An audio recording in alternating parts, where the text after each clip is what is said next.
Было около полуночи.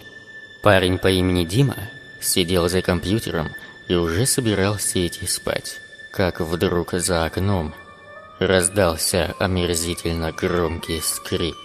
Это были детские качели через дорогу. Уже 2 недели, как они скрипели каждую ночь. Дима иногда задумывался, кто же в такую пору там качается. Там качели для совсем маленьких. Взрослый человек в такую и не сядет. Ноги девать некуда. Неужели кто-то в полночь водит ребенка поиграть? Ну хорошо, может быть, человек занятой и хочет уделить внимание своему ребенку. Ну на 5 минут, ну на 10. Но это ведь по полночи продолжается иногда. Вдруг Дима услышал, как этажом выше открылось окно. Это был его сосед. Уважаемые! Вы там чем скрипите?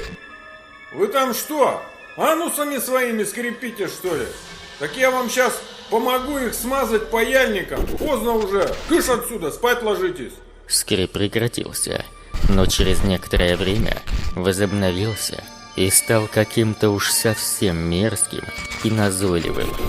Диме даже показалось, что он слышит в нем истерический смех. Сверху хлопнула входная дверь. Послышались громкие шаги по лестнице. Видимо, сосед решил лично разобраться. Не понравилось такое отношение. А Дима же решил пойти спать. Да и скрип к тому времени уже прекратился. Утром соседа нашли на тех самых качелях. Его лицо было искажено гримасой ужаса. Официально, по заключению врача, сосед умер от остановки сердца. Но что его там напугало до смерти, остается загадкой.